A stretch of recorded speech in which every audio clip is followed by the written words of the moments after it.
আসসালামু আলাইকুম। খামখেয়ালিপুর রেসিপিতে আপনাদের সকলকে স্বাগত আর অনেক ভালোবাসা। তো আজকে আমি নিয়ে এসেছি রসমালাই। তো রসমালাইটা দেখতে যেমন সুন্দর হয়েছে, খেতেও সেরকম টেস্টি। তো চলুন দেখে নেওয়া যাক কীভাবে আমি বানাচ্ছি।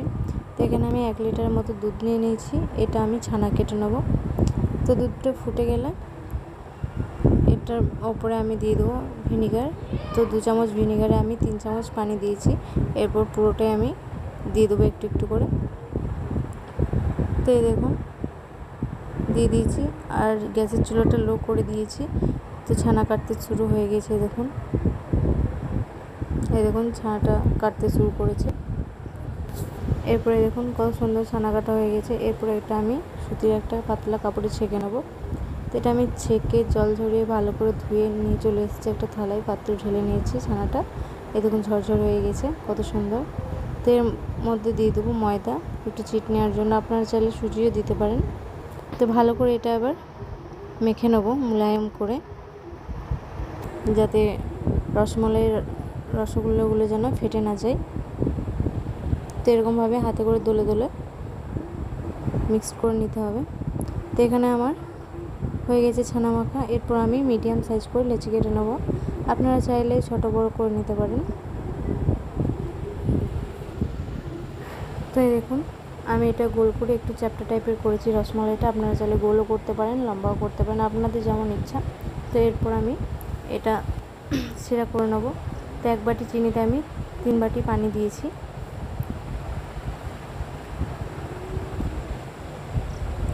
তো সিরাটা ফুটে গেলে এরপর আমি এটা রসমালাইগুলো একটা একটা করে রসগোল্লাগুলো দিয়ে দেবো। তো সিরাটা ফুটে গেছে, এরপর আমি রসগোল্লাগুলো একটা একটা করে দিয়ে দিচ্ছি।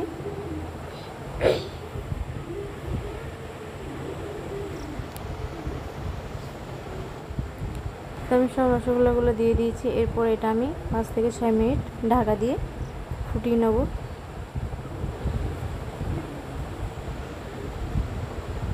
তো দেখুন 5 মিনিট হয়ে গেছে আমার ফুটানো। রসগোল্লাগুলো কত সুন্দর হয়েছে, দেখুন ফুলে ডাবল হয়ে গেছে, যেমনটা আগে ছিল তার থেকে দ্বিগুণ হয়ে গেছে। তো রসগোল্লাগুলো আমার হয়ে গেছে। এরপর রসমালাইয়ের জন্য আমি দুধটা এখানে জাল করে নেব। এখানে দিচ্ছি আমি 1.5 কাপ দুধ, আর দিয়ে দেবো একটু ফুড কালার, আর দিয়ে দেবো মিষ্টির সিরা। আপনারা চাইলে চিনিও দিতে পারেন, কারণ মিষ্টির সিরাটা একটু বেড়ে গেছিলো, তাই আমি ওটাই দিয়ে দিয়েছি। তো এটা আমি একবার ফুটিয়ে নেব। তো দুধটা আমার হয়ে গেছে। এরপর আমি মিষ্টিগুলো একটা একটা করে রসটাকে চিপে ভালো করে দুধে দিয়ে দেবো, কারণ রসটাকে ভালো করে চিপে দিতে হবে, নয় ভেতরে দুধটা ঢুকবে না। তো এই দেখুন দিয়ে দিলাম। এরপর এটা আমি প্রায় 3-4 ঘন্টা মতো রেখে দেবো। আপনারা যতক্ষণ চাইবেন রাখতে পারেন, যাতে ভেতরে দুধটা ঢুকে যায়, দারুণ সুন্দর মানে টেস্টি লাগবে খেতে ভেতরে যেতে। তো এখানে আমি 3 ঘন্টার পর চলে এসেছি, দেখুন কত সুন্দর হয়ে গেছে, ভেতরেও দুধ আছে। এরপর আপনাদেরকে আমি সার্ভ করে দেখাচ্ছি। তো ভিডিওটা যদি ভালো লেগে থাকে তাহলে একটা লাইক, কমেন্ট, চ্যানেলটা সাবস্ক্রাইব করবেন প্লিজ, থ্যাংক ইউ। তো এই দেখুন কত সুন্দর দেখতে, যেমন সুন্দর খেতেও সেরকম টেস্টি, দারুণ। আপনারা অবশ্যই বাড়িতে ট্রাই করবেন, খুব সহজ। তো আপনাদেরকে আমি একটা কেটে দেখাবো